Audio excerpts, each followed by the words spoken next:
Saludos, les habla Ana Beatriz de Cita Divina y seguimos con el estudio de Salid de Babilonia, siendo este el 8º episodio. Y hoy vamos a hablar de 2 ciudades y de 2 mujeres.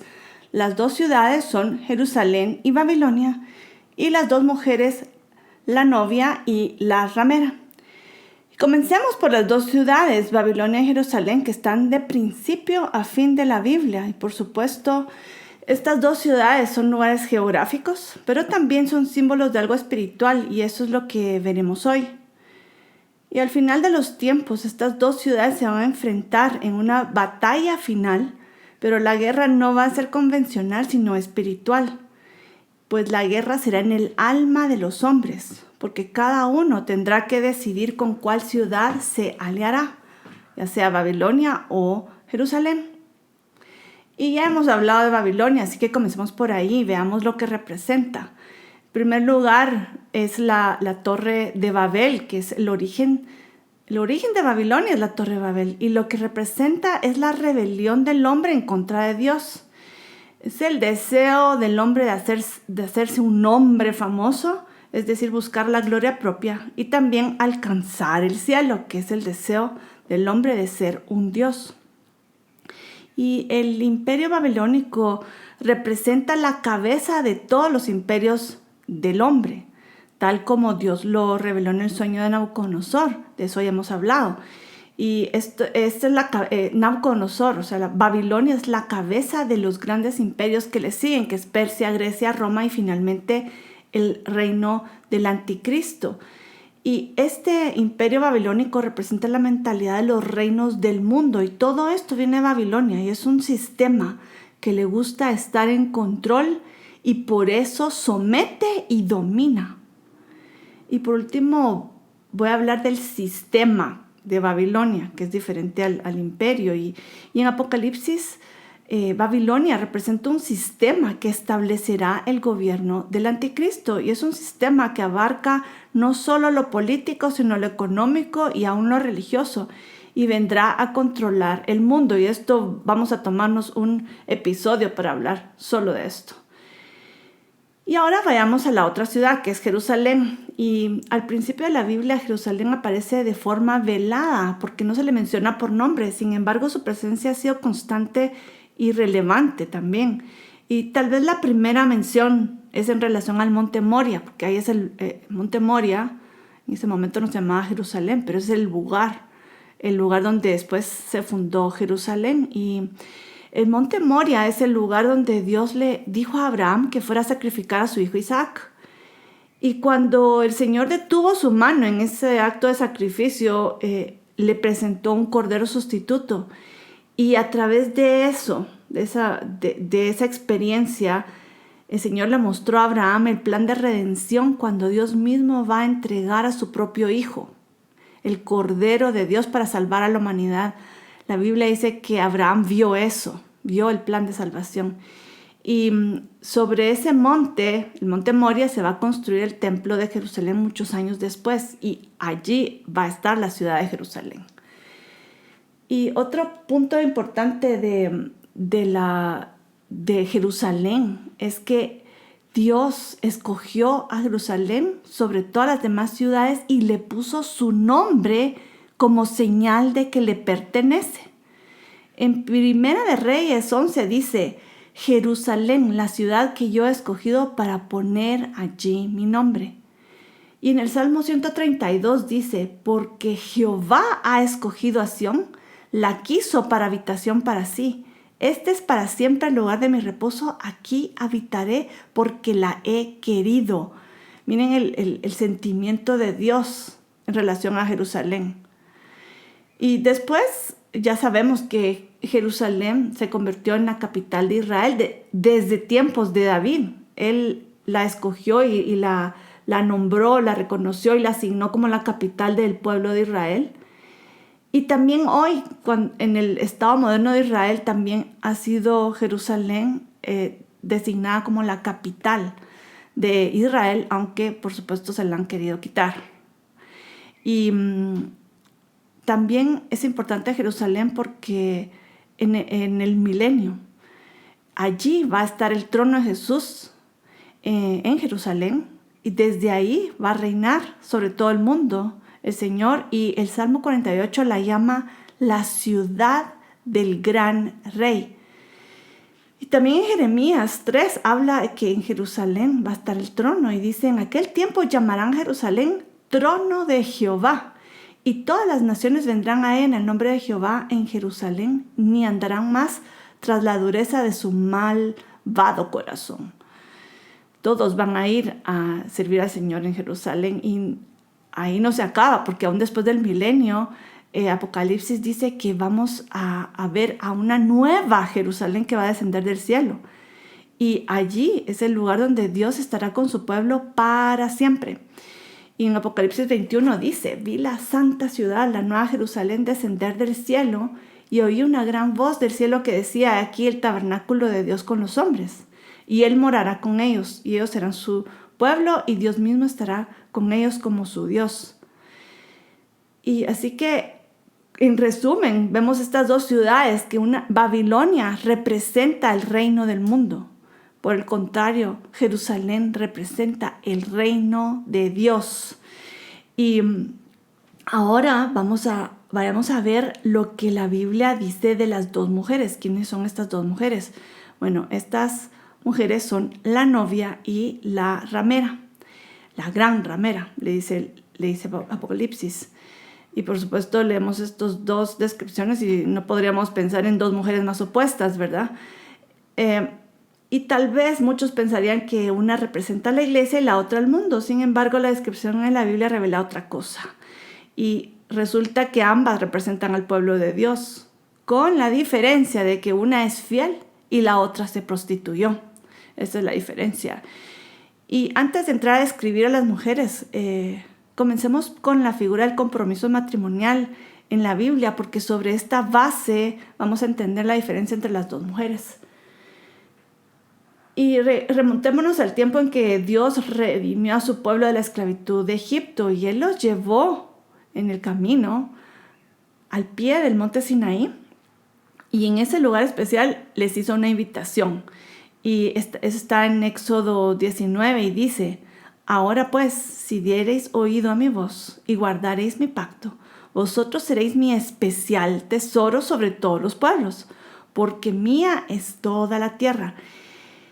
Y vosotros me seréis un reino de sacerdotes y gente santa. ¿En qué consistía entonces la invitación? Esta invitación especial es establecer una relación especial, diciendo: yo seré tu Dios y tú serás mi pueblo. Pero hay una condición, y la condición es comprometerse a guardar los mandamientos.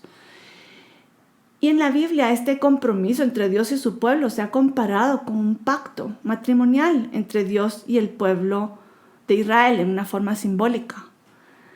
Ahora, a esta invitación, ¿cuál fue la respuesta del pueblo? Ellos aceptaron el compromiso diciendo: todo lo que Jehová ha dicho, haremos. Lamentablemente, poco tiempo después, el pueblo falló, cayendo en el pecado del becerro de oro, y siendo esta idolatría considerada en la Biblia como adulterio espiritual. O sea, la novia fue infiel. Y cuando el pueblo se arrepintió, Dios los perdonó y les dio una segunda oportunidad, y en esa ocasión les dio las segundas tablas de la ley en el día de expiación, que es el día del perdón.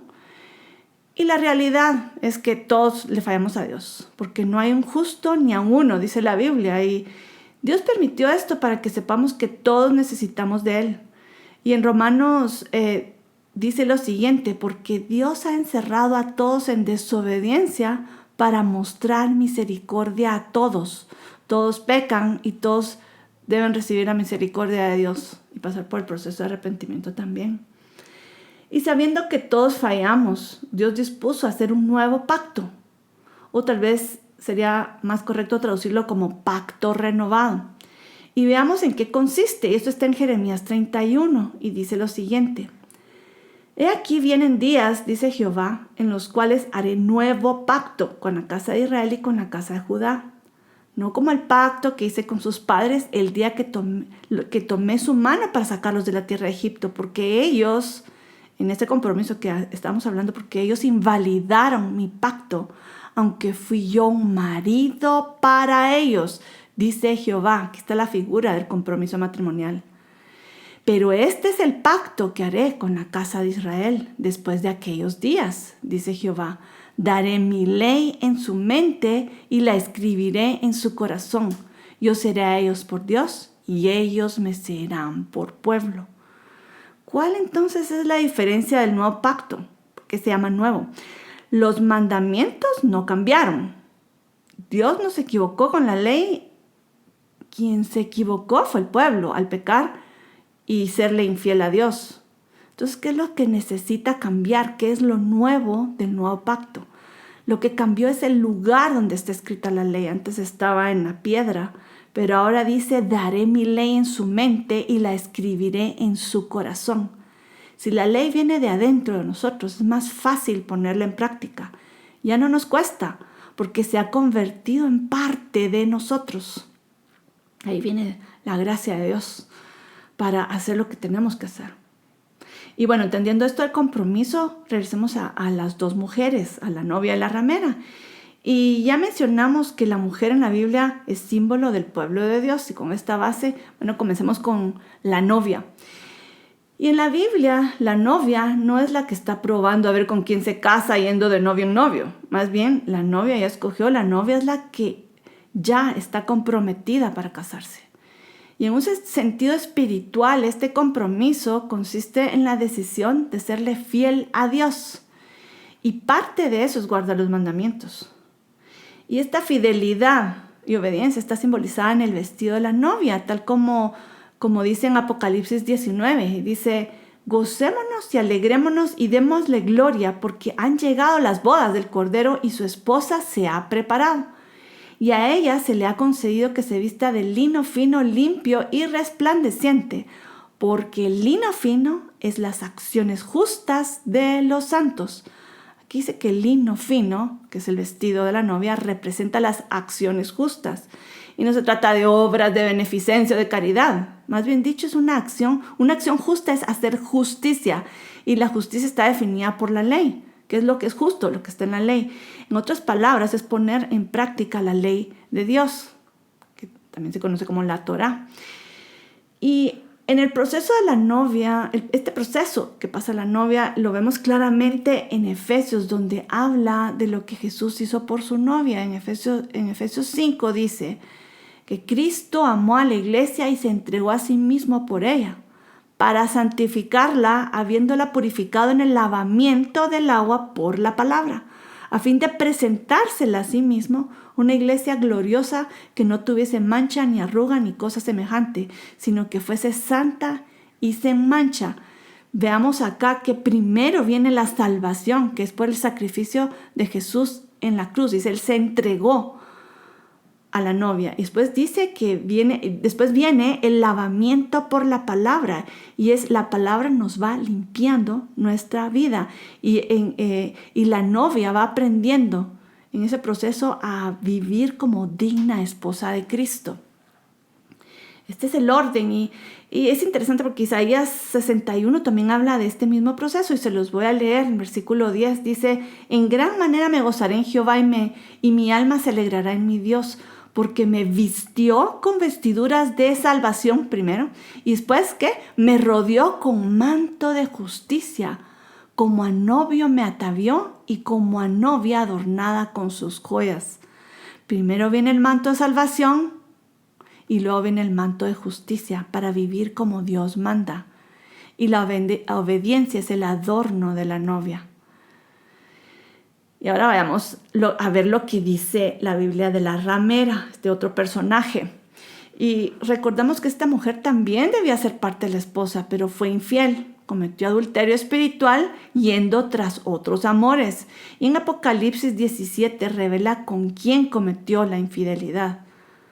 Y esto va relacionado con los últimos tiempos. Y dice, Apocalipsis 17, dice, ven acá y te mostraré la sentencia contra la gran ramera, la que está sentada sobre muchas aguas, con la cual han fornicado los reyes de la tierra, y los moradores de la tierra se han embriagado con el vino de su fornicación. La traición, ¿con quién la cometió? La cometió con la gente de poder, los reyes de la tierra. Fue una alianza por interés para alcanzar poder y riquezas y gloria.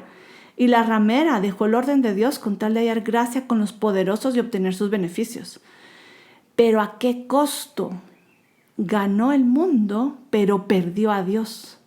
También perdió su alma. Y Jesús dice en Marcos 8, pues ¿de qué le sirve a un hombre ganar el mundo entero y perder su alma? Pues ¿qué dará un hombre a cambio de su alma? Tremendo. Y la Biblia revela cuál va a ser el fin de la ramera. Y en Apocalipsis 17 dice, los 10 cuernos que en forma figurada son reyes.